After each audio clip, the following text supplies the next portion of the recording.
On parle encore de médecine à l'occasion de la semaine du cerveau. Notre série est consacrée à l'organe le plus mystérieux du corps humain. Notre second épisode s'intéresse ce soir à la maladie de Parkinson et la stimulation cérébrale profonde. Cette méthode révolutionnaire a été inventée au CHU de Grenoble. Retour sur l'histoire de cette incroyable innovation avec Céline Aubert et Jean-Pierre Rivet. Attention, certaines images peuvent choquer les plus sensibles. C'est un jour que j'attends depuis 3 ans.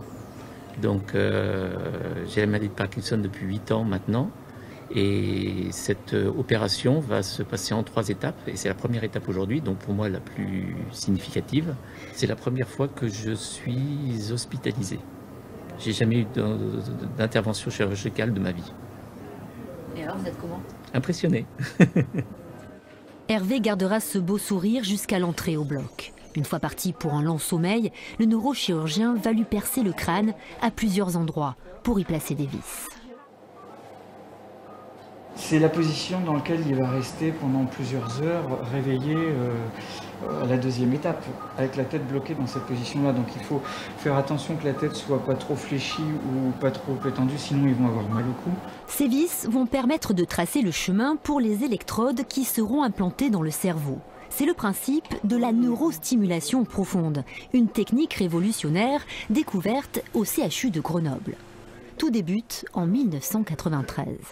Cette idée de génie, on la doit à 2 Grenoblois audacieux, le neurochirurgien Alim Louis Benabid et le neurologue Pierre Polack. Ils ont découvert que la stimulation électrique du noyau subthalamique du cerveau atténuait les fameux tremblements de Parkinson.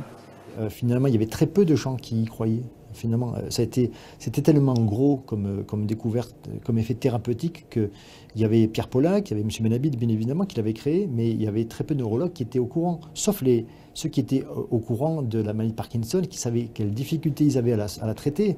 Quelques personnes ont vu les premières vidéos et se sont dit c'est un miracle, parce qu'eux ils savaient qu'on ne peut pas tricher avec ce genre de maladie.